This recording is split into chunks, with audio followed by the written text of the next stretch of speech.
আল্লাহ তোমার কাছে আবদার, তোমার কাছে চাওয়া, তোমার কাছে আরজি, তোমার কাছে ফরিয়াদ। মওলা গো, হয়তো দাঁড়িয়ে মৃত্যু হয়, কারো বসে হয়, কারো শুয়ে হয়, কারো হাঁটাই হয়, কারো ব্যবসায় হয়, কারো চাকরিতে হয়, কারো কোনো না কোনো কারণে হয়। আল্লাহ গো, তোমার কাছে চাওয়া, মৃত্যু যেহেতু একদিন হবে, আমার মৃত্যুটা এমন ভাবে দিও আমার হাঁটুটা ভেঙে থাকবে, আমার কোমরটা ভেঙে থাকবে, কপালটা তোমার দরবারে সিজদায় থাকবে, কপালটা তোমার দরবারে সিজদায় থাকবে। মওলা গো, আমার জবান থেকে সুবহান রাব্বিয়াল আলা বলে তোমার প্রশংসা বের হতে থাকবে। আমি নামাজের জগতে হারিয়ে যাব, তোমার কুদরতি কদমে সিজদায় লুটে পড়া অবস্থায় আমার জানটা যদি বের হয়ে যায়, আমার এই জান যাওয়াটা আমার জন্য নিয়ামত হয়ে যাবে। সুবহানাল্লাহ। উনারা হচ্ছে রহমতের কাছে, আমরা জোর করে লইয়া লাই, ওনাদেরকে আল্লাহ যা দেয় ওনারা সব দিয়া লাই।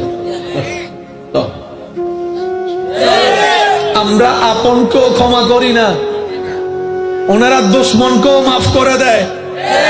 সুবহানাল্লাহ, জোরে বলেন না। দিল আপনার আমার বড়। বলে যে কিভাবে বুঝলা? ওই আত্মীয়রা যে খাওয়া খাওয়াইছে, বন্ধুরা খাওয়াইছে। শ্রদ্ধার সাথে বলি, আপনকে খাওয়ানো এটা দানবীর বাহাদুরির লক্ষণ নয়। আরে আপনরা তো সবাই খাওয়ায়, বাহাদুরি তো তখন হবে যার চেহারা আপনার মন দেখতে চাই না, তার উপকার যদি করতে পারেন, তাকে খাওয়াইতে পারেন মন ভরে, তখন আপনার দানবীরতা বোঝা যাবে।